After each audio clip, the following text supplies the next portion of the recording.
Jeremiah Curtis on behalf of Hood Paralegal, sending blessings and peace to everyone in his reaches. What's happening today is generational wealth. As soon as I said wealth, I know most of you have money in mind, nice cars, Italian fabrics, fine cuisine, etc., etc.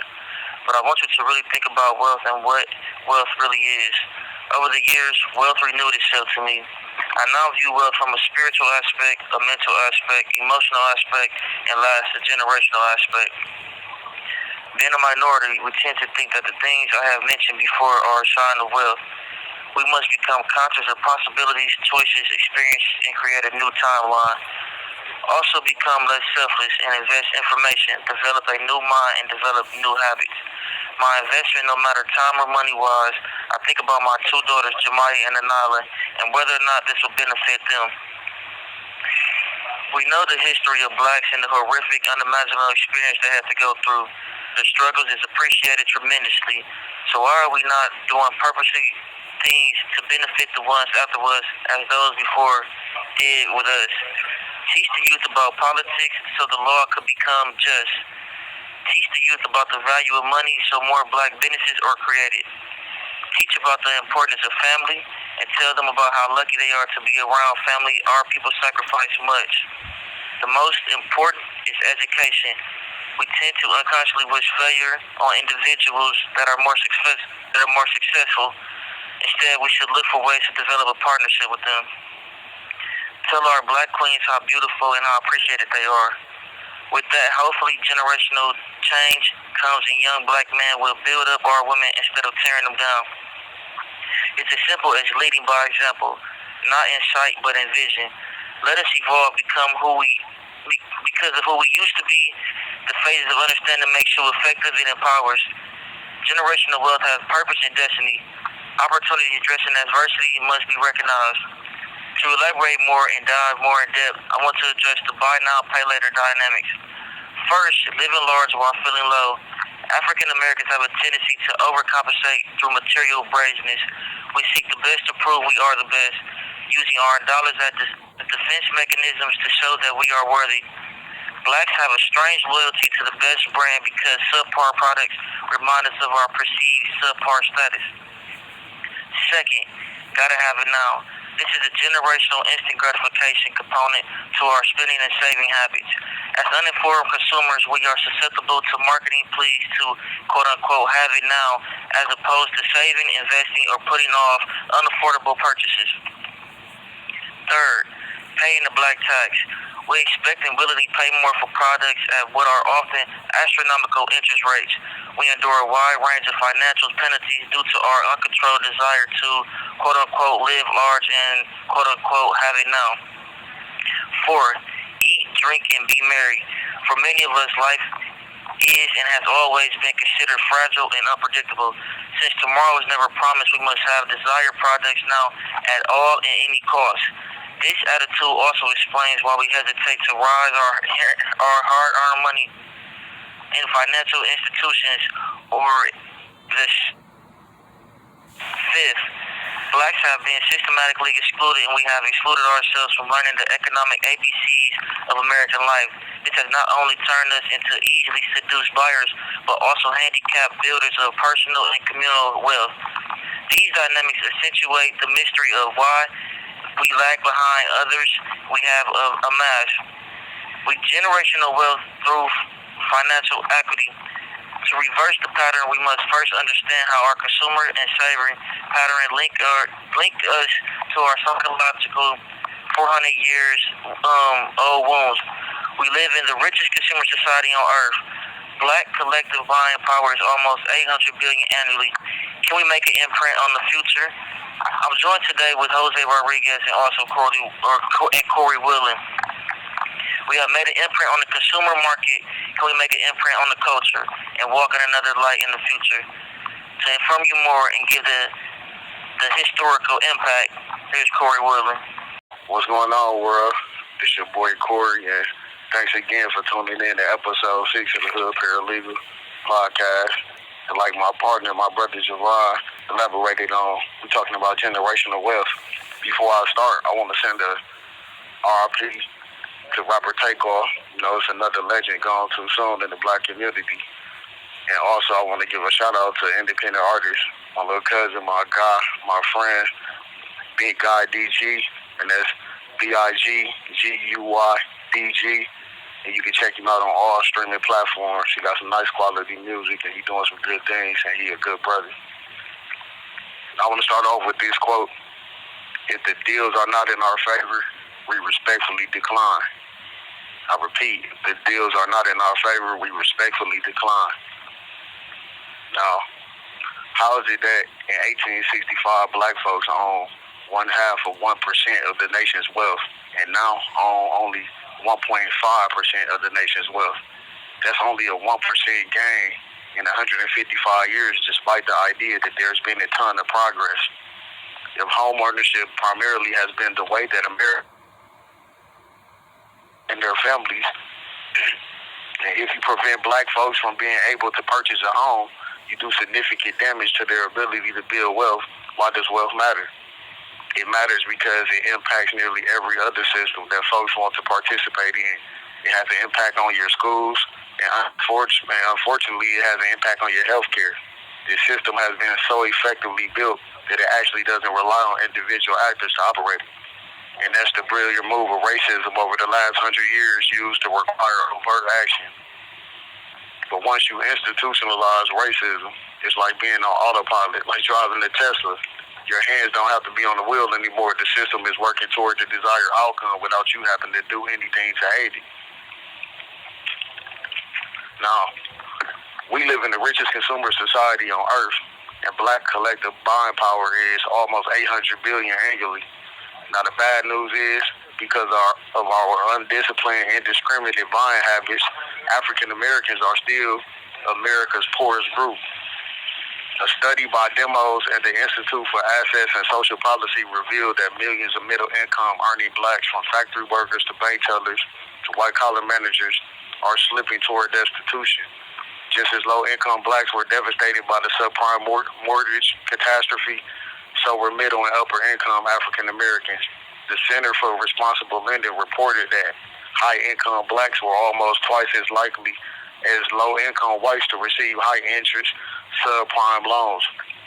And upper black and Hispanic homeowners and home buyers were more likely to face foreclosure, due to a high cost with subprime mortgage loans than whites, and even though the groups had similar credit rates.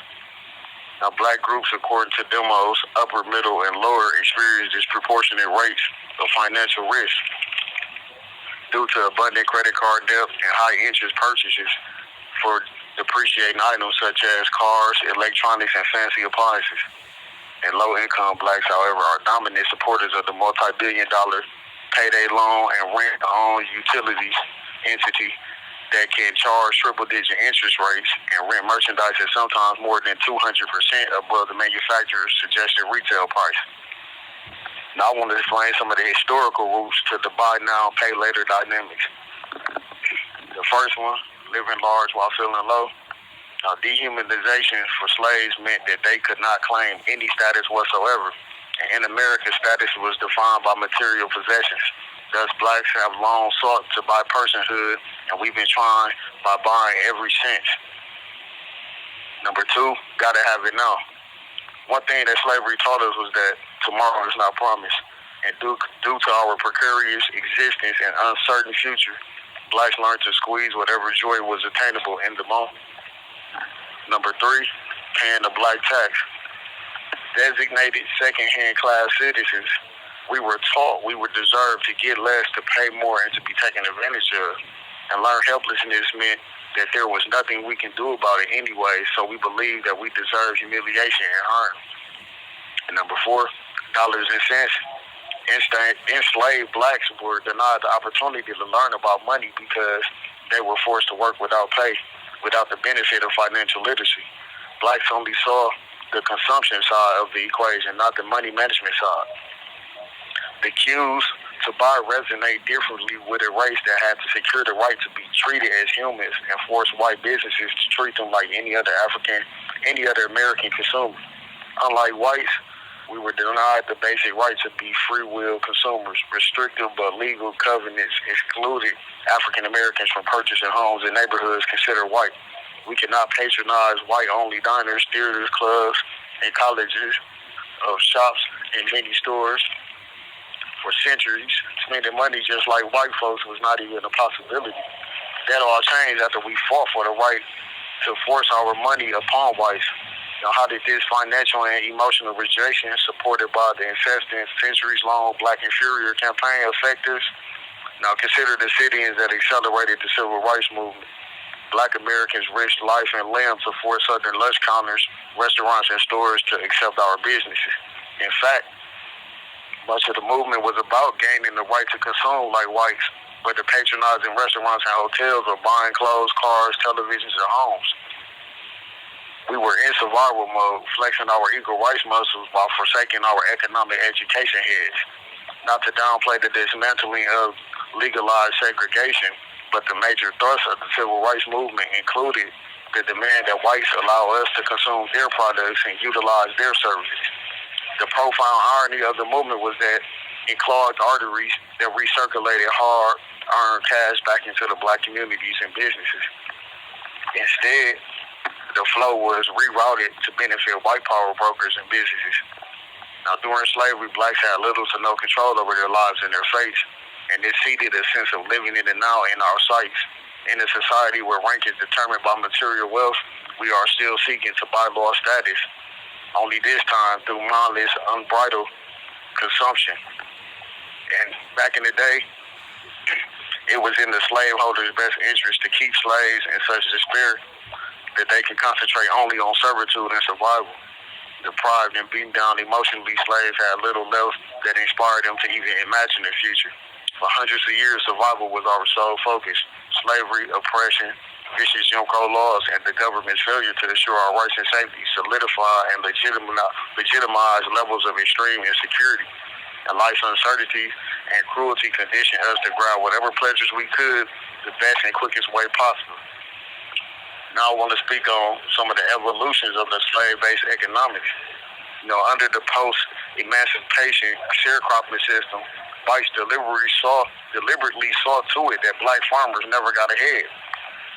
No matter how diligently they farmed, they fell deeper in debt to the landowner or storekeeper who supplied the land, fertilizer, seed, mules, equipment, or whatever else was needed. Now, debt peonage replaced the chains of slavery. Whites still kept black sharecroppers impoverished and relying on generally high-interest commissary credit advance against the following year's crops. This system, too, became an integral part of promoting the next brainwashing campaign. All calls other than properly placed attorney calls may be monitored and recorded. It birthed the concept that somehow the bad situation was the fault of the black sharecropper who didn't harvest enough to cover the debt. Thus, the lender was able to cast himself as the good guy who helped the black family survive rough times.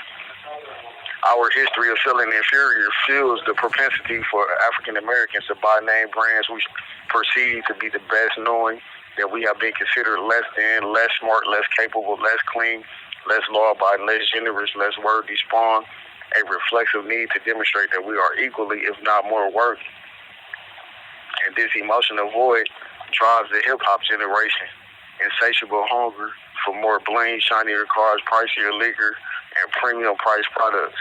And according to a consumer market study in the U.S., hip-hop artists set the trends for multi-billion-dollar young urban consumer markets.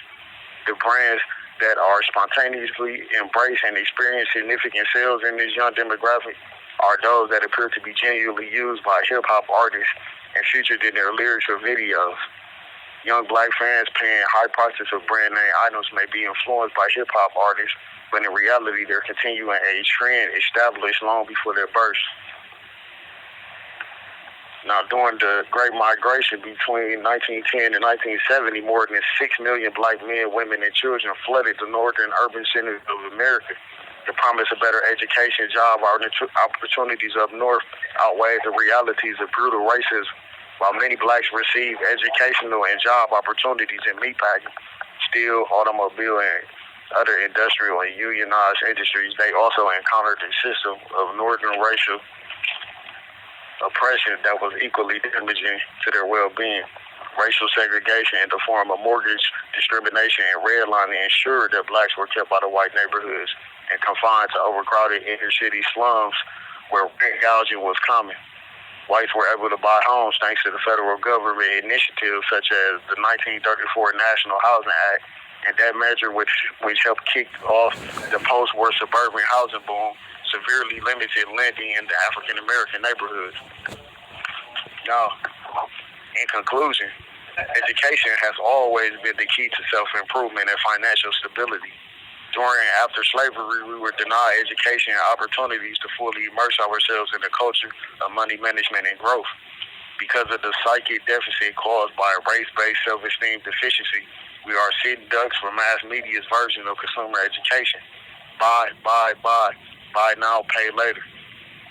Just as we believe the promise of freedom and the promise of equality, we also respond to commercial promises of self-worth through consumerism. We will continue thinking we can overcompensate for our blackness if we drive certain cars, wear certain outfits, and drink certain expensive liquors. Until we break free of the conditioning, we will proceed as programmed. A people cannot develop into a serious autonomous community without a financial base that initiates and provides for the community's creativities and resources. And getting our minds and financial houses in order will not only benefit us individually, but have a profound impact on the broader community. Now, just as the idea of our inferiority was marketed and sold, it must be unsold. Scrutinizing the motivators, consciously changing our conversations about money, and becoming financially literate are prerequisites to change. We must also remember our history and thirst for education once blacks were emancipated. Teachers didn't need a degree to teach during post-slavery era. As soon as a student became a literate, that student became a teacher. Consumer education is an essential part of a comprehensive education. As soon as one of us becomes economically literate, it should be our duty to pay it forward. This is why I applaud black churches, organizations, and individuals that are attempting to normalize the mysteries of finance. Investment clubs and also valuable grassroots lessons, we have to reprogram our thinking about wealth to help the next generation break free from black inferior conditioning. We must launch the new Black Wall Street where our economic dependence is a way of life. We have to teach our children investment and business topics ranging from personal finance and stock market techniques to operating their own businesses. Our sheer numbers are all that's needed to promote a positive propaganda campaign consisting of encouraging examples, doable investment strategies, and other creative programs that take the mystery out of money management and investment. This is a new era, and we have more examples of success and more tech-savvy ways to help willing financial teachers teach. This movement will be fostered by 1 minute remaining. Prepared to break free from the psychological grip of our destructive black inferior complex. Once we renew our minds, we will be prepared for the unprecedented success, mentally armed and ready to reclaim our finances, fortunes, and future. Now, Hood Paralegal is dedicated to reversing this curse and helping everyone protect their brand and preparing documents such as contracts, wills, trusts, etc. that will lay the foundation to create generational wealth. And remember, if the deals are not in your favor, you have the right to respectfully decline. And we must keep the money in the black communities and support our businesses that support our communities. Thank you, and stay tuned for the next episode. And success to everyone, and have a blessed week.